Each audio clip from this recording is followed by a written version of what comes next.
ਸਤਿ ਸ੍ਰੀ ਅਕਾਲ। ਹੁਣ ਤੱਕ ਤੁਸੀਂ ਮੇਰੇ ਨਾਲ ਸਾਇੰਸ, ਦੁਨੀਆ ਦੇ ਪ੍ਰਸਿੱਧ ਕਲਾਸਿਕਸ, ਮਹਾਨ ਜੀਵਨੀਆਂ, ਡਰਾਮੇ, ਕਹਾਣੀਆਂ ਬਾਰੇ ਪੜ੍ਹ ਚੁੱਕੇ ਹੋ। ਅੱਜ ਤੁਸੀਂ ਮੇਰੇ ਨਾਲ ਸਰਲ ਅਰਥਾਂ ਨਾਲ ਗੁਰੂ ਅਮਰਦਾਸ ਜੀ ਦੀ ਸ਼ਾਹਕਾਰ ਰਚਨਾ ਆਨੰਦ ਸਾਹਿਬ ਬਾਰੇ ਪੜ੍ਹੋਗੇ ਅਤੇ ਸੁਣੋਗੇ। ਗੁਰਬਾਣੀ ਸੰਬੰਧੀ ਯੋਗ ਸਾਹਿਤ ਨਾਲ ਮਿਲਣ ਕਰਕੇ ਅਸੀਂ ਗੁਰਸਿੱਖੀ ਤੋਂ ਦੂਰ ਜਾ ਰਹੇ ਹਾਂ। ਅੱਜ ਦਾ ਵਿਸ਼ਾ ਵੀ ਇਹੀ ਹੈ ਕਿ ਸਾਨੂੰ ਸਭ ਨੂੰ ਗੁਰਮੁਖੀ ਦੇ ਰਾਹ ਦਾ ਪਤਾ ਲੱਗੇ ਅਤੇ ਅਸੀਂ ਗੁੰਮਰਾਹ ਨਾ ਹੋਈਏ। ਗੁਰੂ ਅਮਰਦਾਸ ਜੀ ਨੇ ਬਾਣੀ ਨੂੰ ਈਸ਼ਵਰ ਦੀ ਪਦਵੀ ਦਿੱਤੀ ਹੈ। ਵਾਹ ਵਾਹ ਬਾਣੀ ਨਿਰੰਕਾਰ ਹੈ, ਤਿਸ ਜੇਵੜ ਅਵਰ ਨ ਕੋਏ। ਵਾਹ ਵਾਹ ਅਗਮ ਅਥਾਹ ਹੈ, ਵਾਹ ਵਾਹ ਸੱਚਾ ਸੋਏ। ਵਾਹ ਵਾਹ ਵੇ ਪਰਵਾਹ ਹੈ, ਵਾਹ ਵਾਹ ਕਰੇ ਸੋ ਹੋਏ। ਵਾਹ ਵਾਹ ਅੰਮ੍ਰਿਤ ਨਾਮ ਹੈ, ਗੁਰਮੁਖ ਪਾਵੇ ਕੋਏ। ਵਾਹ ਵਾਹ ਕਰਮੀ ਪਾਈਏ, ਆਪ ਦਇਆ ਕਰ ਦੇ। ਨਾਨਕ ਵਾਹ ਵਾਹ ਗੁਰਮੁਖ ਪਾਈਏ, ਅਨ ਦਿਨ ਨਾਮ ਲਏ। ਇਹ ਪਾਵਨ ਰਚਨਾ ਗੁਰੂ ਅਮਰਦਾਸ ਜੀ ਦੀ ਹੈ ਅਤੇ ਗੁਜਰੀ ਦੀ ਵਾਰ ਵਿੱਚ ਹੈ। ਇਸ ਦੇ ਭਾਵ ਹਨ, ਕਿਤਨੀ ਸੁੰਦਰ ਹੈ ਇਹ ਬਾਣੀ, ਜੋ ਉਸ ਪਰਮਾਤਮਾ ਦਾ ਰੂਪ ਹੈ ਜਿਸ ਦਾ ਕੋਈ ਆਕਾਰ ਨਹੀਂ, ਜਿਸ ਜਿੱਡਾ ਹੋਰ ਕੋਈ ਨਹੀਂ। ਕਿਤਨਾ ਸੁੰਦਰ ਹੈ ਉਹ ਆਪ ਜੋ ਆਪ ਪਹੁੰਚ ਹੈ, ਜਿਸ ਦੀ ਥਾਂ ਨਹੀਂ ਪਾ ਸਕਦੀ, ਜੋ ਸਦਾ ਕਾਇਮ ਰਹਿਣ ਵਾਲਾ ਹੈ। ਕਿਤਨਾ ਸੁੰਦਰ ਹੈ ਉਹ ਆਪ ਜੋ ਬੇਮੁਤਾਜ ਹੈ। ਕਿਤਨਾ ਸੁੰਦਰ ਹੈ ਉਹ ਆਪ ਜਿਸ ਦਾ ਕੀਤਾ ਹੋਇਆ ਸਭ ਕੁਝ ਹੁੰਦਾ ਹੈ। ਕਿਤਨਾ ਸੁੰਦਰ ਤੇ ਸ਼ਰਧਾ ਦੇਣ ਵਾਲਾ ਨਾਮ ਹੈ ਉਸ ਪਰਮਾਤਮਾ ਦਾ, ਜਿਸ ਦੀ ਪ੍ਰਾਪਤੀ ਗੁਰੂ ਦੀ ਕਿਰਪਾ ਨਾਲ ਕਿਸੇ ਵਿਰਲੇ ਨੂੰ ਹੀ ਹੁੰਦੀ ਹੈ। ਉਹ ਸੁੰਦਰ ਪਰਮਾਤਮਾ ਉਸ ਕਰਮਾਂ ਵਾਲੇ ਨੂੰ ਮਿਲਦਾ ਹੈ ਜਿਸ ਉੱਤੇ ਉਹ ਆਪ ਮਿਹਰ ਕਰਦਾ ਹੈ। ਹੇ ਨਾਨਕ, ਉਸ ਅਤ ਸੁੰਦਰ ਪਰਮਾਤਮਾ ਦਾ ਸਿਮਰਨ ਗੁਰੂ ਦੀ ਕਿਰਪਾ ਨਾਲ ਹੀ ਮਿਲਦਾ ਹੈ ਅਤੇ ਗੁਰੂ ਦੀ ਕਿਰਪਾ ਨਾਲ ਹੀ ਮਨ ਹਰ ਵੇਲੇ ਉਸ ਦੇ ਨਾਮ ਵਿੱਚ ਲੀਨ ਰਹਿੰਦਾ ਹੈ। ਗੁਰਬਾਣੀ ਲੱਖ ਖੁਸ਼ੀਆਂ ਪਾਤਸ਼ਾਹੀਆਂ, ਜੇ ਸਤਿਗੁਰ ਨਦਰ ਕਰੇ। ਗੁਰੂ ਗ੍ਰੰਥ ਸਾਹਿਬ ਵਿੱਚ ਦਿੱਤੀ ਬਾਣੀ ਨੂੰ ਗੁਰਬਾਣੀ ਆਖਦੇ ਹਨ। ਇਹ ਸਿੱਖ ਗੁਰੂ ਸਾਹਿਬਾਨ ਅਤੇ ਹੋਰ ਹਿੰਦੂ ਅਤੇ ਮੁਸਲਮਾਨ ਭਗਤਾਂ ਦੀ ਰਚੀ ਹੋਈ ਬਾਣੀ ਹੈ। ਇਹ ਰਾਗਾਂ ਵਿੱਚ ਹੈ, ਜਿਸ ਦਾ ਮਨੋਰਥ ਇਸ ਨੂੰ ਗਾ ਕੇ ਪੜ੍ਹਨਾ ਜਾਂ ਕੀਰਤਨ ਕਰਨਾ ਹੈ। ਇਸ ਵਿੱਚ ਪਰਮਾਤਮਾ ਦੀ ਉਸਤਤ ਕੀਤੀ ਗਈ ਹੈ। ਨਾਲ ਹੀ ਇਸ ਵਿੱਚ ਮਨੁੱਖ ਨੂੰ ਉਹ ਰਾਹ ਦੱਸਿਆ ਗਿਆ ਹੈ ਜਿਸ 'ਤੇ ਚੱਲ ਕੇ ਉਹ ਆਪਣੀ ਇਹ ਛੋਟੀ ਜਿਹੀ ਜੀਵਨ ਯਾਤਰਾ ਬੜੇ ਸੁਚੱਜੇ ਅਤੇ ਸਫਲਤਾਪੂਰਨ ਢੰਗ ਨਾਲ ਪੂਰੀ ਕਰਦਾ ਹੈ। ਗੁਰਬਾਣੀ ਨਾ ਕੇਵਲ ਸਿੱਖਾਂ ਲਈ ਹੀ ਹੈ, ਬਲਕਿ ਸਾਰੀ ਮਨੁੱਖ ਜਾਤੀ ਲਈ ਸੁਨਹਿਰੀ ਕਿਰਨਾਂ ਦਾ ਪ੍ਰਕਾਸ਼ ਅਤੇ ਸੁੰਦਰ ਫੁੱਲਾਂ ਦੀ ਮਹਿਕ ਹੈ। ਜਦੋਂ ਵੀ ਕੋਈ ਮਨੁੱਖ ਇਸ ਵਿਸ਼ਾਲ ਨੀਲੇ ਆਕਾਸ਼ ਥੱਲੇ ਖੜਾ ਇਕੱਲਾ ਮਹਿਸੂਸ ਕਰਦਾ ਹੈ ਤਾਂ ਗੁਰਬਾਣੀ ਉਸ ਨੂੰ ਹਵਾ ਵਿੱਚ ਹਿੱਲ ਰਹੇ ਪੱਤਿਆਂ ਦੀ ਸਰਸਰਾਹਟ ਅਤੇ ਵਗਦੇ ਪਾਣੀ ਦੀਆਂ ਲਹਿਰਾਂ ਦੇ ਸੰਗੀਤ ਨਾਲ ਜੋੜ ਦਿੰਦੀ ਹੈ। ਇੰਝ ਉਹ ਸਾਰੀ ਪ੍ਰਕਿਰਤੀ ਨਾਲ ਇੱਕ ਮਿਕ ਹੋ ਜਾਂਦਾ ਹੈ ਅਤੇ ਉਸ ਦੀ ਇਕੱਲ ਦੂਰ ਹੋ ਜਾਂਦੀ ਹੈ। ਗੁਰਬਾਣੀ ਦੇ ਨਿਰਭੈਤਾ ਅਤੇ ਸ਼ੁਭ ਅਮਲਾਂ ਦੇ ਸੁਨੇਹੇ ਨਾਲ ਉਸ ਦਾ ਚਿੱਤ ਚੜ੍ਹਦੀ ਕਲਾ ਵੱਲ ਉਛਾਲੇ ਮਾਰਦਾ ਹੈ। ਉਹ ਅਨੁਭਵ ਕਰਨ ਲੱਗ ਜਾਂਦਾ ਹੈ ਕਿ ਇਹ ਅਮੋਲਕ ਮਨੁੱਖੀ ਜੀਵਨ ਪਰਮਾਤਮਾ ਦੀ ਸਾਡੇ 'ਤੇ ਅਪਾਰ ਬਖਸ਼ਿਸ਼ ਹੈ ਅਤੇ ਉਹਦੀ ਕਿਰਪਾ ਨਾਲ ਹੀ ਬੇਅੰਤ ਖੁਸ਼ੀਆਂ ਅਤੇ ਪਾਤਸ਼ਾਹੀਆਂ ਪ੍ਰਾਪਤ ਹੁੰਦੀਆਂ ਹਨ। ਵੈਦਿਕ ਸੰਸਕ੍ਰਿਤੀ ਵਾਸਤਵ ਵਿੱਚ ਗੁਰਬਾਣੀ ਸਾਨੂੰ ਸਾਡੀ ਉਸ ਪੁਰਾਤਨ ਵੈਦਿਕ ਸੰਸਕ੍ਰਿਤੀ ਨਾਲ ਜੋੜ ਦਿੰਦੀ ਹੈ, ਜਦੋਂ ਰਿਸ਼ੀ ਤਪੋਵਨਾਂ ਵਿੱਚ ਪਰਮਾਤਮਾ ਦੀ ਅਤੀ ਸੁੰਦਰ ਰਚਨਾ ਦਾ ਜਸ ਗਾ ਕੇ ਵੇਦਾਂ ਤੇ ਦੀਆਂ ਮਹਾਨ ਰਚਨਾਵਾਂ ਕਰਦੇ ਸਨ। ਸਾਹਿਤ ਅਤੇ ਸੰਗੀਤ ਪ੍ਰਕਿਰਤੀ ਅਤੇ ਆਤਮਾ ਦਾ ਅਦਭੁਤ ਮੇਲ ਹੈ। ਜੇ ਸਾਹਿਤ ਨੂੰ ਸਰੀਰ ਮੰਨ ਲਿਆ ਜਾਏ ਤਾਂ ਸੰਗੀਤ ਉਸ ਦੀ ਰੂਹ ਹੈ। ਗੁਰੂ ਗ੍ਰੰਥ ਸਾਹਿਬ ਇਹਨਾਂ ਦੋਹਾਂ ਦਾ ਇੱਕ ਅਤੀ ਸੁੰਦਰ ਰੂਪ ਹੈ। ਗੁਰੂ ਅਰਜਨ ਦੇਵ ਜੀ ਨੇ ਗੁਰੂ ਗ੍ਰੰਥ ਸਾਹਿਬ ਦੀ ਬੀੜ ਬੰਨੀ। ਉਹਨਾਂ ਨੇ ਪਿਛਲੇ 4 ਗੁਰੂ ਸਾਹਿਬਾਨ ਦੀ ਬਾਣੀ ਇਕੱਤਰ ਕੀਤੀ। ਉਹਨਾਂ ਨੇ ਹਿੰਦੂ ਅਤੇ ਮੁਸਲਮਾਨ ਭਗਤਾਂ ਦੀ ਬਾਣੀ ਵੀ ਪ੍ਰਾਪਤ ਕੀਤੀ। ਗੁਰੂ ਅਰਜਨ ਦੇਵ ਜੀ ਦੀ ਆਗਿਆ ਨਾਲ ਗੁਰੂ ਗ੍ਰੰਥ ਸਾਹਿਬ ਭਾਈ ਗੁਰਦਾਸ ਜੀ ਨੇ ਲਿਖਿਆ। ਇਹ ਕਾਰਜ ਉਹਨਾਂ ਨੇ ਇੱਕ ਸਰੋਵਰ ਦੇ ਕੰਢੇ 'ਤੇ ਬੈਠ ਕੇ ਕੀਤਾ, ਜਿੱਥੇ ਹੁਣ ਗੁਰਦੁਆਰਾ ਰਾਮਸਰ ਹੈ। ਗੁਰੂ ਗ੍ਰੰਥ ਸਾਹਿਬ ਦਾ ਪਹਿਲਾ ਪ੍ਰਕਾਸ਼ ਸ੍ਰੀ ਦਰਬਾਰ ਸਾਹਿਬ ਵਿਖੇ 1604 ਈਸਵੀ ਵਿੱਚ ਹੋਇਆ। ਬਾਬਾ ਬੁੱਢਾ ਜੀ ਪਹਿਲੇ ਗ੍ਰੰਥੀ ਨਿਯਤ ਕੀਤੇ ਗਏ। ਗੁਰੂ ਗ੍ਰੰਥ ਸਾਹਿਬ ਵਿੱਚ ਕੇਵਲ 6 ਗੁਰੂ ਸਾਹਿਬਾਨ ਦੀ ਬਾਣੀ ਹੈ। ਇਹ ਸਾਰੇ ਗੁਰੂ ਸਾਹਿਬਾਨ ਆਪਣੇ ਆਪ ਨੂੰ ਨਾਨਕ ਲਿਖਦੇ ਸਨ, ਕਿਉਂਕਿ ਉਹ ਸਾਰੇ ਗੁਰੂ ਨਾਨਕ ਦੇ ਅਧਿਆਤਮਕ ਰੂਪ ਸਨ ਅਤੇ ਗੁਰੂ ਨਾਨਕ ਦੇ ਦੱਸੇ ਹੋਏ ਮਾਰਗ 'ਤੇ ਚੱਲਦੇ ਸਨ। ਸਿੱਖ ਧਰਮ ਵਿੱਚ 10 ਗੁਰੂ ਸਾਹਿਬਾਨ ਹੋਏ ਹਨ, ਜਿਨ੍ਹਾਂ ਨੂੰ 10 ਪਾਤਸ਼ਾਹੀਆਂ ਕਿਹਾ ਜਾਂਦਾ ਹੈ ਅਤੇ ਉਹਨਾਂ ਦੇ ਨਾਮ ਇਸ ਤਰ੍ਹਾਂ ਹਨ। ਪਹਿਲੀ ਪਾਤਸ਼ਾਹੀ ਗੁਰੂ ਨਾਨਕ ਦੇਵ ਜੀ, ਦੂਜੀ ਪਾਤਸ਼ਾਹੀ ਸ੍ਰੀ ਗੁਰੂ ਅੰਗਦ ਦੇਵ ਜੀ, ਤੀਜੀ ਪਾਤਸ਼ਾਹੀ ਸ੍ਰੀ ਗੁਰੂ ਅਮਰਦਾਸ ਜੀ, ਚੌਥੀ ਪਾਤਸ਼ਾਹੀ ਸ੍ਰੀ ਗੁਰੂ ਰਾਮਦਾਸ ਜੀ, ਇਹ ਗੁਰੂ ਅਮਰਦਾਸ ਦੇ ਜਵਾਈ ਸਨ। ਪੰਜਵੀਂ ਪਾਤਸ਼ਾਹੀ ਸ੍ਰੀ ਗੁਰੂ ਅਰਜਨ ਦੇਵ ਜੀ, ਇਹ ਗੁਰੂ ਰਾਮਦਾਸ ਜੀ ਦੇ ਸਪੁੱਤਰ ਸਨ। ਛੇਵੀਂ ਪਾਤਸ਼ਾਹੀ ਸ੍ਰੀ ਗੁਰੂ ਹਰਗੋਬਿੰਦ ਜੀ, ਇਹ ਗੁਰੂ ਅਰਜਨ ਦੇਵ ਜੀ ਦੇ ਸਪੁੱਤਰ ਸਨ। ਸੱਤਵੀਂ ਪਾਤਸ਼ਾਹੀ ਸ੍ਰੀ ਗੁਰੂ ਹਰ ਰਾਏ ਜੀ, ਗੁਰੂ ਹਰਗੋਬਿੰਦ ਦੇ ਪੋਤਰੇ ਤੇ ਬਾਬਾ ਗੁਰਦਿੱਤਾ ਜੀ ਦੇ ਸਪੁੱਤਰ ਸਨ। ਅੱਠਵੀਂ ਪਾਤਸ਼ਾਹੀ ਸ੍ਰੀ ਗੁਰੂ ਹਰਕ੍ਰਿਸ਼ਨ ਜੀ, ਇਹ ਗੁਰੂ ਹਰ ਰਾਏ ਦੇ ਸਪੁੱਤਰ ਸਨ। ਨੌਵੀਂ ਪਾਤਸ਼ਾਹੀ ਸ੍ਰੀ ਗੁਰੂ ਤੇਗ ਬਹਾਦਰ ਜੀ, ਗੁਰੂ ਹਰਗੋਬਿੰਦ ਦੇ ਸਪੁੱਤਰ ਸਨ। ਦਸਵੀਂ ਪਾਤਸ਼ਾਹੀ ਸ੍ਰੀ ਗੁਰੂ ਗੋਬਿੰਦ ਸਿੰਘ ਜੀ, ਗੁਰੂ ਤੇਗ ਬਹਾਦਰ ਦੇ ਸਪੁੱਤਰ ਸਨ। ਗੁਰੂ ਗ੍ਰੰਥ ਸਾਹਿਬ ਵਿੱਚ ਪਹਿਲੀ, ਦੂਜੀ, ਤੀਜੀ, ਚੌਥੀ, ਪੰਜਵੀਂ ਤੇ ਨੌਵੀਂ ਪਾਤਸ਼ਾਹੀਆਂ ਦੀ ਬਾਣੀ ਹੈ। ਛੇਵੀਂ, ਸੱਤਵੀਂ ਤੇ ਅੱਠਵੀਂ ਪਾਤਸ਼ਾਹੀਆਂ ਦੇ ਬਾਣੀ ਨਹੀਂ ਰਚੀ। ਦਸਵੀਂ ਪਾਤਸ਼ਾਹੀ ਸ੍ਰੀ ਗੁਰੂ ਗੋਬਿੰਦ ਸਿੰਘ ਜੀ ਦੀ ਬਾਣੀ ਇੱਕ ਵੱਖਰੇ ਗ੍ਰੰਥ ਵਿੱਚ ਦਰਜ ਹੈ, ਜਿਸ ਨੂੰ ਦਸਮ ਗ੍ਰੰਥ ਆਖਦੇ ਹਨ। ਗੁਰੂ ਗ੍ਰੰਥ ਸਾਹਿਬ ਵਿੱਚ ਰਾਗ ਦੇ ਨਾਂ ਨਾਲ ਸ਼ਬਦ ਮਹਿਲਾ ਵਰਤਿਆ ਹੈ, ਜਿਸ ਨਾਲ 1, 2, 3, 4, 5 ਤੇ 9 ਵੀ ਲਿਖਿਆ ਹੋਇਆ ਹੈ। ਮਹਿਲਾ ਸ਼ਬਦ ਦਾ ਅਰਥ ਹੈ ਇਸਤਰੀ। ਭਾਰਤੀ ਇਸਤਰੀ ਦਾ ਆਪਣੇ ਪਤੀ ਨਾਲ ਆਦਰਸ਼ਕ ਪਿਆਰ ਹੁੰਦਾ ਹੈ। ਪਰਮਾਤਮਾ ਨਾਲ ਆਪਣੀ ਇਸ ਪਿਆਰ ਦੀ ਡੂੰਘਾਈ ਨੂੰ ਦਰਸਾਉਣ ਲਈ ਗੁਰੂ ਜੀ ਨੇ ਆਪਣੇ ਆਪ ਨੂੰ ਪਰਮਾਤਮਾ ਦੀ ਇਸਤਰੀ ਦੇ ਰੂਪ ਵਿੱਚ ਪੇਸ਼ ਕੀਤਾ ਹੈ। ਸੋ ਪਹਿਲੀ ਪਾਤਸ਼ਾਹੀ ਸ੍ਰੀ ਗੁਰੂ ਨਾਨਕ ਦੇਵ ਜੀ ਦੀ ਰਚੀ ਹੋਈ ਬਾਣੀ ਨਾਲ ਮਹੱਲਾ ਪਹਿਲਾ ਜਾਂ ਮਹੱਲਾ ਪਹਿਲਾ ਲਿਖਿਆ ਹੈ। ਇਸ ਤਰ੍ਹਾਂ ਦੂਜੀ ਪਾਤਸ਼ਾਹੀ ਦੀ ਸ੍ਰੀ ਗੁਰੂ ਅੰਗਦ ਦੇਵ ਜੀ ਦੀ ਬਾਣੀ ਨਾਲ ਮਹੱਲਾ ਦੂਜਾ, ਗੁਰੂ ਅਮਰਦਾਸ ਜੀ ਦੀ ਬਾਣੀ ਨਾਲ ਮਹੱਲਾ ਤੀਜਾ, ਗੁਰੂ ਰਾਮਦਾਸ ਜੀ ਦੀ ਬਾਣੀ ਨਾਲ ਮਹੱਲਾ ਚੌਥਾ, ਗੁਰੂ ਅਰਜਨ ਦੇਵ ਜੀ ਦੀ ਬਾਣੀ ਨਾਲ ਮਹੱਲਾ ਪੰਜਵਾਂ ਤੇ ਗੁਰੂ ਤੇਗ ਬਹਾਦਰ ਜੀ ਦੀ ਬਾਣੀ ਨਾਲ ਮਹੱਲਾ ਨੌਵਾਂ ਲਿਖਿਆ ਹੈ। ਮਹਿਲਾ ਤੋਂ ਇਲਾਵਾ ਘਰ ਦਾ ਸ਼ਬਦ ਵੀ ਵਰਤਿਆ ਗਿਆ ਹੈ। ਇਸ ਦਾ ਸੰਬੰਧ ਤਾਲ ਨਾਲ ਹੈ, ਜੋ ਸੰਗੀਤ ਵਿੱਚ ਗਾਉਣ ਵਜਾਉਣ ਦੇ ਸਮੇਂ ਦਾ ਮਾਪ ਹੁੰਦਾ ਹੈ। ਗੁਰੂ ਅਰਜਨ ਦੇਵ ਜੀ ਨੇ ਉਹਨਾਂ ਹਿੰਦੂ ਅਤੇ ਮੁਸਲਮਾਨ ਭਗਤਾਂ ਦੀ ਬਾਣੀ ਗੁਰੂ ਗ੍ਰੰਥ ਸਾਹਿਬ ਵਿੱਚ ਸ਼ਾਮਲ ਕੀਤੀ, ਜਿਨ੍ਹਾਂ ਦੀ ਵਿਚਾਰਧਾਰਾ ਗੁਰੂ ਆਸ਼ੇ ਅਨੁਸਾਰ ਸੀ। ਗੁਰੂ ਸਾਹਿਬ ਨੇ ਇਹਨਾਂ ਭਗਤਾਂ ਨੂੰ ਬੜਾ ਸਤਿਕਾਰ ਦਿੱਤਾ ਹੈ, ਜੋ ਕੌਮੀ ਏਕਤਾ ਦੀ ਇੱਕ ਮਹਿਕ ਦੀ ਫੁਲਵਾੜੀ ਹੈ। ਇਹਨਾਂ ਭਗਤਾਂ ਵਿੱਚੋਂ ਨਾਮਦੇਵ ਜੀ ਸ਼ੂਦਰ ਸਨ, ਸੈਣ ਜੀ ਨਾਈ ਸਨ, ਸਦਨਾ ਜੀ ਕਸਾਈ ਸਨ, ਕਬੀਰ ਜੀ ਜੁਲਾਹੇ ਸਨ, ਰਵਿਦਾਸ ਜੀ ਚੁਮਾਰ ਸਨ ਤੇ ਸ਼ੇਖ ਫਰੀਦ ਜੀ ਇੱਕ ਉੱਘੇ ਮੁਸਲਮਾਨ ਵਿਦਵਾਨ ਸਨ। ਮਨੁੱਖੀ ਗੌਰਵ ਗੁਰੂ ਸਾਹਿਬਾਨ ਦਾ ਵੱਡਾ ਆਸ਼ਾ ਸੀ। ਉਹਨਾਂ ਸਾਹਮਣੇ ਕੋਈ ਊਚ ਨੀਚ ਨਹੀਂ ਸੀ। ਇੱਕ ਨੇਕ ਅਤੇ ਭਲਾ ਪੁਰਸ਼ ਭਾਵੇਂ ਨੀਚ ਤੋਂ ਨੀਚ ਜਾਤੀ ਦਾ ਕਿਉਂ ਨਾ ਹੋਵੇ, ਉਹਨਾਂ ਸਾਹਮਣੇ ਉੱਤਮ ਪਦਵੀ ਰੱਖਦਾ ਸੀ। ਤੁਹਾਨੂੰ ਇਹ ਗੱਲ ਬੜੀ ਦਿਲਚਸਪ ਲੱਗੇਗੀ ਕਿ ਸ੍ਰੀ ਦਰਬਾਰ ਸਾਹਿਬ ਅੰਮ੍ਰਿਤਸਰ ਦਾ ਨੀਂਹ ਪੱਥਰ ਗੁਰੂ ਅਰਜਨ ਦੇਵ ਜੀ ਨੇ ਉਸ ਸਮੇਂ ਦੇ ਇੱਕ ਮਹਾਨ ਮੁਸਲਮਾਨ ਫਕੀਰ ਮੀਆਂ ਮੀਰ ਜੀ ਤੋਂ ਰਖਵਾਇਆ। ਭੱਟਾਂ ਦੇ ਸਵਈਏ ਗੁਰੂ ਅਰਜਨ ਦੇਵ ਜੀ ਦੇ ਦਰਬਾਰ ਵਿੱਚ ਕੁਝ ਭੱਟ ਆਏ। ਉਹ ਬੜੇ ਵਿਦਵਾਨ ਸਨ ਤੇ ਗੁਰੂ ਸਾਹਿਬਾਨ ਦੀ ਮਹਿਮਾ ਸੁਣ ਕੇ ਦਰਸ਼ਨਾਂ ਲਈ ਆਏ ਸਨ। ਉਹਨਾਂ ਨੇ ਗੁਰੂ ਨਾਨਕ ਤੋਂ ਗੁਰੂ ਅਰਜਨ ਤੱਕ 5 ਗੁਰੂ ਸਾਹਿਬਾਨ ਦੀ ਸ਼ਾਨ ਵਿੱਚ ਬੜੀ ਹੀ ਸੁੰਦਰ ਬਾਣੀ ਲਿਖੀ ਹੈ, ਜੋ ਗੁਰੂ ਗ੍ਰੰਥ ਸਾਹਿਬ ਵਿੱਚ ਦਰਜ ਹੈ। ਇੱਕ ਸਵਈਆ ਜੋ ਜਾਲਪ ਨਾਂ ਵਾਲੇ ਭੱਟ ਨੇ ਗੁਰੂ ਅਮਰਦਾਸ ਜੀ ਦੀ ਉਸਤਤ ਵਿੱਚ ਲਿਖਿਆ ਹੈ, ਅਸੀਂ ਤੁਹਾਨੂੰ ਅਗਲੇ ਪੰਨਿਆਂ ਤੇ ਦੱਸਾਂਗੇ। ਸੱਤੇ ਬਲਵੰਡ ਦੀ ਵਾਰ। ਸੱਤਾ ਅਤੇ ਬਲਵੰਡ ਗੁਰੂ ਅਰਜਨ ਦੇਵ ਜੀ ਦੇ ਦਰਬਾਰ ਦੇ 2 ਮਰਾਸੀ ਸਨ, ਜੋ ਕੀਰਤਨ ਕਰਦੇ ਸਨ। ਉਹਨਾਂ ਨੇ ਆਪਣੀ ਇਸ ਵਾਰ ਵਿੱਚ ਗੁਰੂ ਨਾਨਕ, ਗੁਰੂ ਅੰਗਦ, ਗੁਰੂ ਅਮਰਦਾਸ, ਗੁਰੂ ਰਾਮਦਾਸ ਤੇ ਗੁਰੂ ਅਰਜਨ ਦੇਵ ਜੀ ਦੀ ਬੜੀ ਉਸਤਤ ਕੀਤੀ ਹੈ।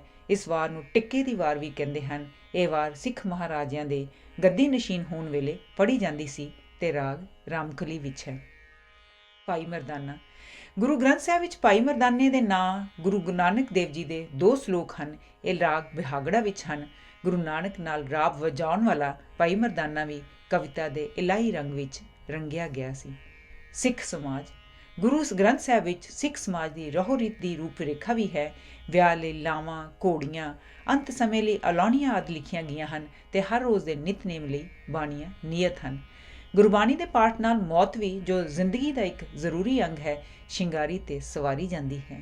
ਪਰਮਾਤਮਾ ਦੀ ਰਜ਼ਾ ਨੂੰ ਮੰਨਦਿਆਂ ਗੁਰੂ ਸਾਹਿਬਾਨ ਦਾ ਹੁਕਮ ਹੈ ਕਿ ਰੋਣ ਪਿੱਟਣ ਦੀ ਥਾਂ ਗੁਰਬਾਣੀ ਦਾ ਜਾਪ ਕਰਕੇ ਕੀਰਤਨ ਕੀਤਾ ਜਾਏ, ਤਾਂ ਜੋ ਵਿਛੋੜੇ ਦਾ ਦੁੱਖ ਬੇਬਸ ਅਤੇ ਹੈਰਾਨ ਕਰਨ ਦੀ ਥਾਂ ਸਾਨੂੰ ਉੱਚਾ ਕਰੇ। ਗੁਰਬਾਣੀ ਦੀ ਮਹਾਨਤਾ। ਸਿੱਖ ਧਰਮ ਵਿੱਚ ਗੁਰਬਾਣੀ ਨੂੰ ਜਿੰਨਾ ਸਤਿਕਾਰਿਆ ਗਿਆ ਹੈ, ਉਨਾ ਸੰਸਾਰ ਭਰ ਵਿੱਚ ਕਿਸੇ ਹੋਰ ਧਾਰਮਿਕ ਸਾਹਿਤ ਨੂੰ ਸਤਿਕਾਰ ਨਹੀਂ ਪ੍ਰਾਪਤ ਹੋਇਆ। ਗੁਰਬਾਣੀ ਨੂੰ ਪਰਮਾਤਮਾ ਦਾ ਰੂਪ ਜਾਣਿਆ ਜਾਂਦਾ ਹੈ, ਜੋ ਸਾਡੇ ਨਾਲ ਸਦਾ ਹਾਜ਼ਰ ਨਾਜ਼ਰ ਹੈ। ਗੁਰੂ ਗ੍ਰੰਥ ਸਾਹਿਬ ਨੂੰ ਸੋਨੇ ਦੀ ਪਾਲਕੀ ਵਿੱਚ ਮੋਢਿਆਂ ਤੇ ਚੁੱਕ ਕੇ ਬੜੇ ਅਦਬ ਨਾਲ ਹਰ ਰੋਜ਼ ਸਵੇਰੇ 4 ਵਜੇ ਨਾਲ ਅਕਾਲ ਤਖਤ ਤੋਂ ਨਗਾਰੇ ਅਤੇ ਸੰਖ ਦੀ ਗੂੰਜ ਵਿੱਚ ਹਰਿਮੰਦਰ ਸਾਹਿਬ ਵਿੱਚ ਲਿਆਇਆ ਜਾਂਦਾ ਹੈ। ਪਾਲਕੀ ਤੇ ਫੁੱਲਾਂ ਦੀ ਵਰਖਾ ਕੀਤੀ ਜਾਂਦੀ ਹੈ ਤੇ ਸੰਗਤ ਪਾਲਕੀ ਦੇ ਨਾਲ ਨਾਲ ਗੁਰਬਾਣੀ ਪੜ੍ਹਦੀ ਜਾਂਦੀ ਹੈ। ਇਹ ਇਲਾਹੀ ਦ੍ਰਿਸ਼ ਬੜਾ ਹੀ ਪ੍ਰਭਾਵਕ ਹੁੰਦਾ ਹੈ। ਨਗਾਰੇ ਅਤੇ ਸੰਖ ਦੀ ਆਵਾਜ਼ ਵਿੱਚ ਗੁਰਬਾਣੀ ਦੇ ਮਿੱਠੇ ਸ਼ਬਦ ਮਨ ਨੂੰ ਉਭਾਰਦੇ ਹਨ ਅਤੇ ਜਦੋਂ ਨਜ਼ਰ ਆਕਾਸ਼ 'ਤੇ ਚਮਕ ਰਹੇ ਤਾਰਿਆਂ 'ਤੇ ਪੈਂਦੀ ਹੈ ਤਾਂ ਮਨ ਉਸ ਮਹਾਨ ਨਗਰ ਦਾ ਵਸਨੀਕ ਬਣ ਜਾਂਦਾ ਹੈ, ਜਿਸ ਦਾ ਵਰਣਨ ਭਗਤ ਰਵਿਦਾਸ ਜੀ ਨੇ ਰਾਗ ਗੌੜੀ ਦੇ ਸ਼ਬਦ ਦੀ ਇਸ ਤੁਕ ਵਿੱਚ ਕੀਤਾ ਹੈ। ਬੇਗਮਪੁਰਾ ਸ਼ਹਿਰ ਕੋ ਨਾਉ, ਦੁੱਖ ਅੰਦੋ ਨਹੀਂ ਤੈ ਠਾਉ। ਹਰਿਮੰਦਰ ਵਿੱਚ ਜਦੋਂ ਗੁਰੂ ਗ੍ਰੰਥ ਸਾਹਿਬ ਦਾ ਪ੍ਰਕਾਸ਼ ਹੁੰਦਾ ਹੈ ਤਾਂ ਸੰਗਤ ਵਿੱਚੋਂ ਕਈ ਰਸੀਏ ਪੱਟਾਂ ਦੇ ਅਤਿ ਸੁੰਦਰ ਸਵਈਏ ਖੜੇ ਹੋ ਕੇ ਵਾਰੀ-ਵਾਰੀ ਪੜ੍ਹਦੇ ਹੋਏ ਗੁਰਬਾਣੀ ਦੀ ਅੰਮ੍ਰਿਤ ਵਰਖਾ ਕਰਦੇ ਹਨ। ਪ੍ਰਕਾਸ਼ ਤੋਂ ਬਾਅਦ ਗੁਰੂ ਗ੍ਰੰਥ ਸਾਹਿਬ ਵਿੱਚੋਂ ਇੱਕ ਸ਼ਬਦ ਪੜ੍ਹਿਆ ਜਾਂਦਾ ਹੈ ਜੋ ਉਸ ਦਿਨ ਦਾ ਹੁਕਮ ਹੁੰਦਾ ਹੈ। ਭਾਵ ਇਹ ਹੈ ਕਿ ਅਸੀਂ ਦਿਨ ਭਰ ਉਸ ਸ਼ਬਦ ਨੂੰ ਯਾਦ ਰੱਖੀਏ ਤਾਂ ਜੋ ਅਸੀਂ ਉਸ ਦੀ ਰੌਸ਼ਨੀ ਅਨੁਸਾਰ ਆਪਣੇ ਰੋਜ਼ਾਨਾ ਕਾਰਜ ਸੁਚੱਜੇ ਢੰਗ ਨਾਲ ਪੂਰੇ ਕਰ ਸਕੀਏ। ਗੁਰੂ ਗ੍ਰੰਥ ਸਾਹਿਬ ਵਿੱਚੋਂ ਹੁਕਮ ਲੈਣ ਤੋਂ ਪਹਿਲਾਂ ਹੇਠ ਲਿਖੀਆਂ ਤੁਕਾਂ ਰਾਹੀਂ ਸੰਗਤ ਰਲ ਕੇ ਪੜ੍ਹਦੀ ਹੈ। ਸੋ ਕਿਉਂ ਟਲ ਗੁਰ ਸੇਵੀਏ, ਅਹਨਸ ਸਹਿਜ ਸੁਭਾਏ, ਦਰਸ਼ਨ ਪਰਸੀਏ ਗੁਰੂ ਕੇ, ਜਨਮ ਮਰਨ ਦੁੱਖ ਜਾਏ। ਇਹ ਤੁਕ ਭੱਟਾਂ ਦੇ ਸਵਈਏ ਵਿੱਚ ਹੈ। ਭੱਟ ਟੱਲ ਦੀ ਦੂਜੀ ਪਾਤਸ਼ਾਹੀ ਗੁਰੂ ਅੰਗਦ ਦੇਵ ਜੀ ਦਾ ਜਸ ਗਾਉਂਦਿਆਂ ਕਹਿੰਦੇ ਹਨ ਕਿ ਦਿਨੇ ਰਾਤ ਅਰਥਾਤ ਹਰ ਵਕਤ ਸਹਿਜ ਸੁਭਾ ਐਸੇ ਗੁਰੂ ਅੰਗਦ ਦੇਵ ਜੀ ਦੀ ਸੇਵਾ ਕਰੀਏ ਜਿਨ੍ਹਾਂ ਦੇ ਦਰਸ਼ਨ ਕੀਤਿਆਂ ਜਨਮ ਮਰਨ ਦਾ ਦੁੱਖ ਦੂਰ ਹੋ ਜਾਂਦਾ ਹੈ। ਹੋਵੇ ਸਿਫਤ ਖਸਮ ਦੀ, ਨੂਰ ਅਰਸੋਂ ਕੁਰਸੋਂ ਚੱਟੀਏ, ਤੂੰ ਡਿੱਠੇ ਸੱਚੇ ਪਾਤਸ਼ਾਹ, ਮਲ ਜਨਮ ਜਨਮ ਕੀ ਕੱਟੀਏ। ਇਹ ਤੁਕ ਰਾਮਕਲੀ ਦੀ ਵਾਰ ਰਾਏ ਬਲਵੰਡ ਤਥਾ ਸੱਤੇ ਡੂਮ ਆਖੀ ਹੈ।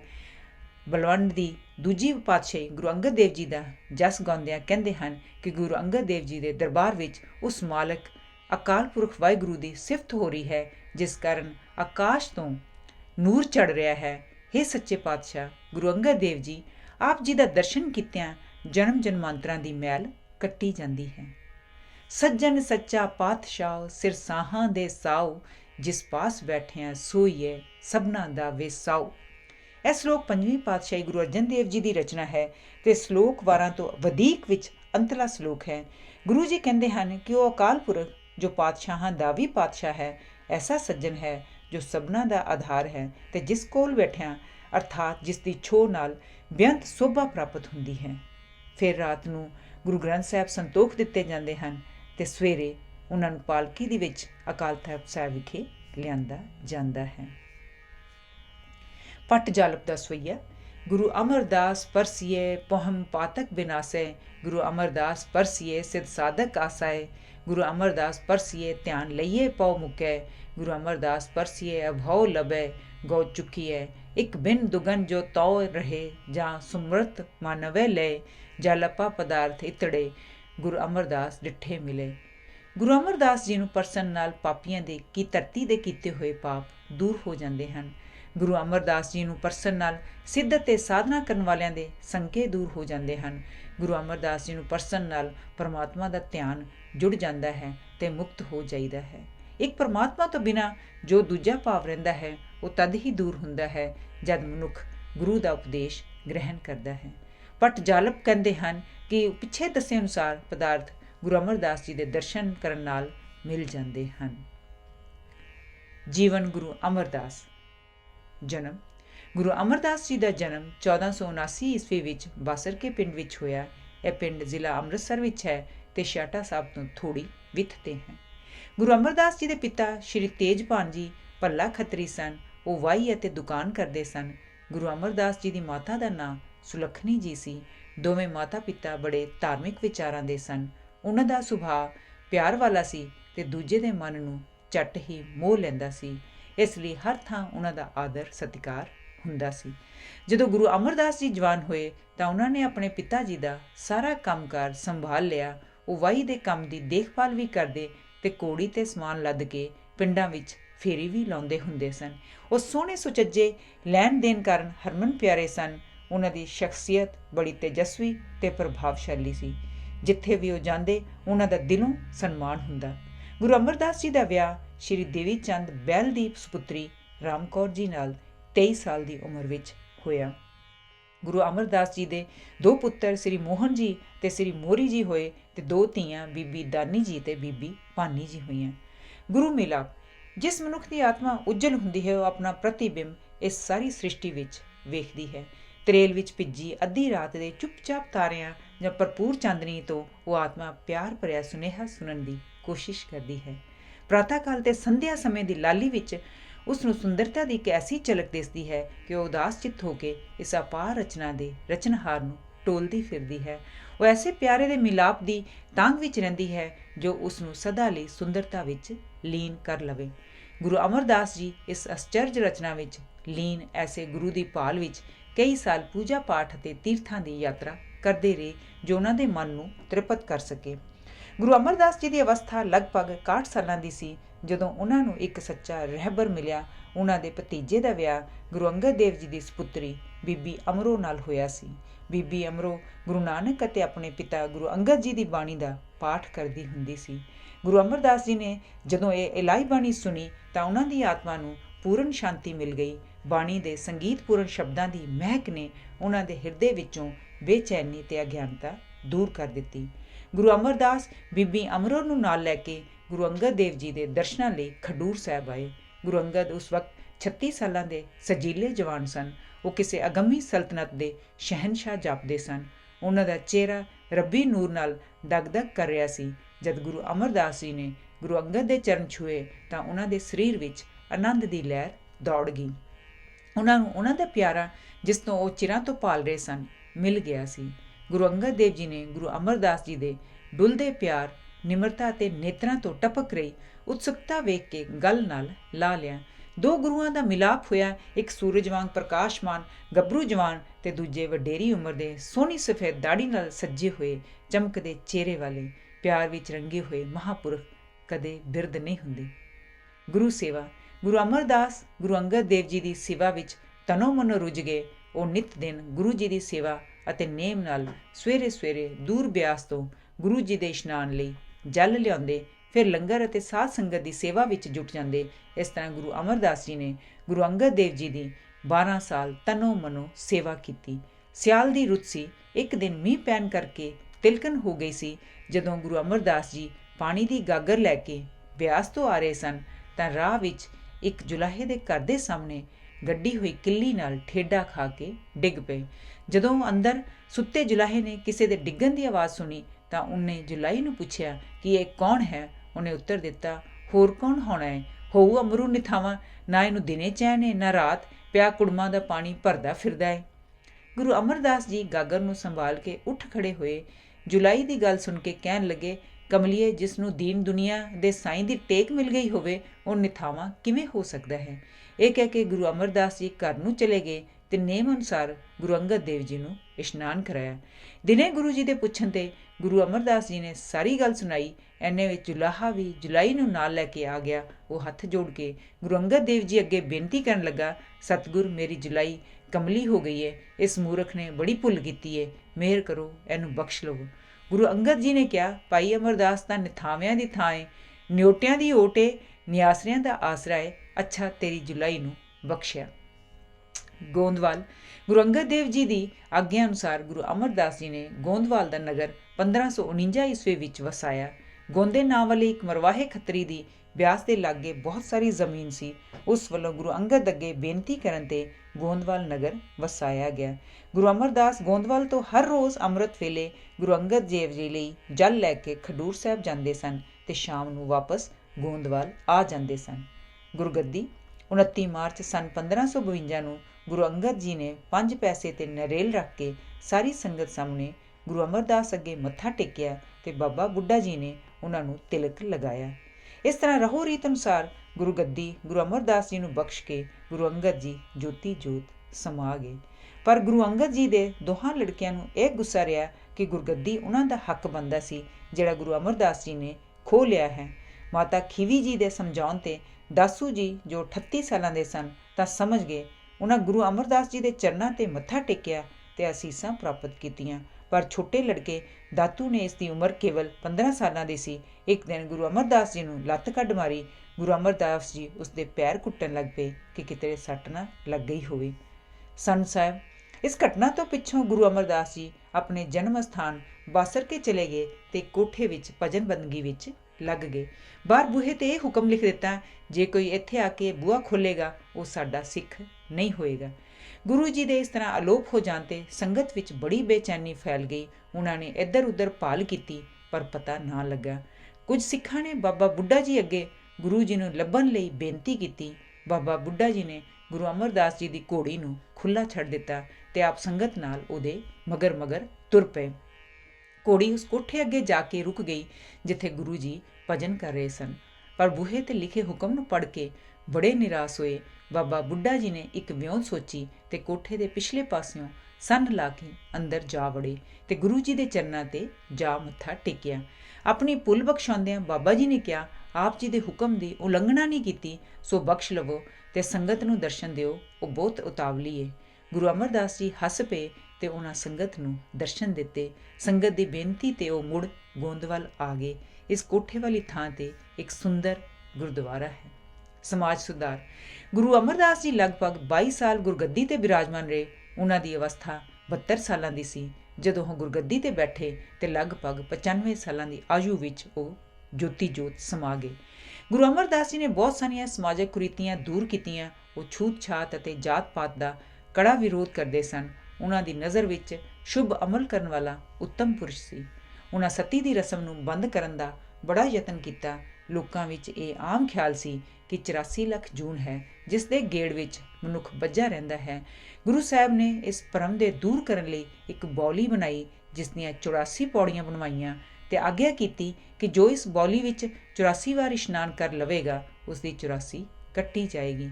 ਲੋਕ ਹੁਣ ਤੱਕ ਇਸ ਤੀਰਥ ਸਥਾਨ 'ਤੇ ਇਸ਼ਨਾਨ ਕਰਨ ਜਾਂਦੇ ਹਨ। ਇਹ ਬੌਲੀ 1564 ਵਿੱਚ ਪੂਰਨ ਹੋਈ ਸੀ। ਵਿਸਾਖੀ ਅਤੇ ਦੀਵਾਲੀ ਦੇ ਮੇਲਿਆਂ ਦਾ ਆਰੰਭ ਵੀ ਗੁਰੂ ਅਮਰਦਾਸ ਜੀ ਨੇ ਕੀਤਾ। ਗੁਰਸਿੱਖੀ ਦਾ ਪ੍ਰਚਾਰ। ਗੁਰਸਿੱਖੀ ਦੇ ਪ੍ਰਚਾਰ ਲਈ ਗੁਰੂ ਅਮਰਦਾਸ ਜੀ ਨੇ 22 ਮੰਜੀਆਂ ਸਥਾਪਿਤ ਕੀਤੀਆਂ ਅਤੇ ਇਹਨਾਂ ਮੰਜੀਆਂ ਦੇ ਅਧਿਕਾਰੀ 94 ਗੁਰਸਿੱਖ ਨਿਯਤ ਕੀਤੇ। ਕੁਝ ਵਿਦਵਾਨਾਂ ਦਾ ਵਿਚਾਰ ਹੈ ਕਿ ਗੁਰੂ ਸਾਹਿਬ ਨੇ ਪ੍ਰਚਾਰ ਲਈ ਇਸਤਰੀਆਂ ਨੂੰ 52 ਪੀੜੇ ਵੀ ਬਖਸ਼ੇ। ਗੁਰੂ ਰਾਮਦਾਸ ਗੁਰੂ ਅਮਰਦਾਸ ਜੀ ਦੇ ਜਵਾਈ ਸਨ। ਬੀਬੀ ਭਾਨੀ ਜੀ ਦਾ ਵਿਆਹ ਗੁਰੂ ਰਾਮਦਾਸ ਜੀ ਨਾਲ ਹੋਇਆ। ਗੁਰੂ ਅਮਰਦਾਸ ਜੀ ਨੇ ਗੁਰੂ ਰਾਮਦਾਸ ਜੀ ਨੂੰ ਅੰਮ੍ਰਿਤਸਰ ਵਸਾਉਣ ਦੀ ਆਗਿਆ ਕੀਤੀ। ਇਹ ਬਸਤੀ ਦੀ ਨੀਂਹ ਸੰਨ 1574 ਵਿੱਚ ਰੱਖੀ ਗਈ ਅਤੇ ਇਸ ਦਾ ਨਾਂ ਗੁਰੂ ਕਾ ਚੱਕ ਰੱਖਿਆ ਗਿਆ। ਇਸ ਸੰਸਾਰ ਨੂੰ ਆਪਣੇ ਭਰਪੂਰ ਜੀਵਨ ਦੀ ਛੋਹ ਨਾਲ ਸੁੰਦਰ ਬਣਾਉਂਦੇ ਹੋਏ ਗੁਰੂ ਅਮਰਦਾਸ ਜੀ ਨੇ 1 ਸਤੰਬਰ 1574 ਨੂੰ ਗੁਰੂ ਰਾਮਦਾਸ ਜੀ ਅੱਗੇ 5 ਪੈਸੇ 'ਤੇ ਨਰੇਲ ਰੱਖ ਕੇ ਮੱਥਾ ਟੇਕਿਆ ਅਤੇ ਗੁਰਗੱਦੀ 'ਤੇ ਬਿਠਾਇਆ। ਗੁਰੂ ਅਮਰਦਾਸ ਜੀ ਉਸੇ ਦਿਨ ਜੋਤੀ ਜੋਤ ਸਮਾ ਗਏ। ਸੰਗੀਤ ਗਾ ਕੇ ਅਸੀਂ ਸਾਰੇ ਕਿੰਨੇ ਖੁਸ਼ ਹੁੰਦੇ ਹਾਂ। ਕਈ ਗਾਣਾ ਸਾਨੂੰ ਚੰਗਾ ਲੱਗਾ ਨਹੀਂ, ਉਸ ਨਾਲ ਵੀ ਅਸੀਂ ਗਾਣਾ ਲੱਗ ਪੈਂਦੇ ਹਾਂ ਅਤੇ ਕਿਤਨੇ ਖੁਸ਼ ਹੁੰਦੇ ਹਾਂ। ਤਾਲੀ ਜਾਂ ਚੁਟਕੀ ਵੀ ਵਜਾਉਣ ਲੱਗ ਪੈਂਦੇ ਹਾਂ ਅਤੇ ਕਈ ਵਾਰ ਨੱਚਣ ਵੀ ਲੱਗ ਪੈਂਦੇ ਹਾਂ। ਇਸ ਗਾਉਣ ਦੀ ਕਲਾ ਨੂੰ ਸੰਗੀਤ ਕਹਿੰਦੇ ਹਨ। ਵਾਸਤਵ ਵਿੱਚ ਗਾਉਣ ਵਜਾਉਣ ਅਤੇ ਨੱਚਣ ਤਿੰਨਾਂ ਨੂੰ ਹੀ ਸੰਗੀਤ ਕਿਹਾ ਜਾਂਦਾ ਹੈ। ਤੁਸੀਂ ਇਹ ਹੈਰਾਨ ਹੋਵੋਗੇ ਕਿ ਪਸ਼ੂ ਵੀ ਸੰਗੀਤ ਨਾਲ ਬੜਾ ਪਿਆਰ ਕਰਦੇ ਹਨ। ਯੂਰਪ ਵਿੱਚ ਇਹ ਤਜਰਬਾ ਕੀਤਾ ਗਿਆ ਕਿ ਜਦ ਗਾਂ ਨੂੰ ਦੁੱਧ ਚੋਣ ਵੇਲੇ ਸੰਗੀਤ ਦਾ ਰਿਕਾਰਡ ਸੁਣਾਇਆ ਗਿਆ ਤਾਂ ਉਹਨਾਂ ਨੇ ਹਰ ਰੋਜ਼ ਨਾਲੋਂ ਕਿਤਰੇ ਵੱਧ ਦੁੱਧ ਦਿੱਤਾ। ਇਹ ਵੀ ਤੁਸੀਂ ਪੜ੍ਹਿਆ ਹੋਣਾ ਹੈ ਕਿ ਸ਼੍ਰੀ ਕ੍ਰਿਸ਼ਨ ਜੀ ਦੀ ਮੁਰਲੀ ਦੀ ਆਵਾਜ਼ ਵੱਲ ਗਾਈਆਂ ਵੀ ਖਿੱਚੀਆਂ ਤੁਰੀਆਂ ਆਉਂਦੀਆਂ ਸਨ। ਯੂਨਾਨ ਦਾ ਸੰਗੀਤਕਾਰ ਔਰਫੀਅਸ ਜਦੋਂ ਆਪਣਾ ਲਾਇਰ ਨਾਮ ਵਾਲਾ ਸਾਜ਼ ਵਜਾਉਂਦਾ ਹੁੰਦਾ ਸੀ ਤਾਂ ਬੱਬਰ ਸ਼ੇਰ ਵਰਗੇ ਖੁੰਖਾਰ ਜਾਨਵਰਾਂ ਵੀ ਮਸਤ ਹੋ ਕੇ ਉਹਦੇ ਕੋਲ ਆ ਬੈਠਦੇ ਸਨ। ਸੰਗੀਤ ਬਾਰੇ ਤੁਹਾਡੀ ਦਿਲਚਸਪੀ ਹੋਰ ਵੀ ਵਧੇਗੀ ਜੇ ਤੁਸੀਂ ਗੁਰੂ ਨਾਨਕ ਦੇਵ ਜੀ ਦੀ ਲਿਖੀ ਹੋਈ ਸੋਧਰ ਦੀ ਪੌੜੀ ਧਿਆਨ ਨਾਲ ਪੜ੍ਹੋਗੇ। ਗੁਰੂ ਜੀ ਨੇ ਦੱਸਿਆ ਹੈ ਕਿ ਸਾਰੀ ਸ੍ਰਿਸ਼ਟੀ ਹੀ ਗਾਉਂਦੀ ਹੈ। ਕੀ ਪਾਣੀ, ਕੀ ਹਵਾ, ਕੀ ਅੱਗ।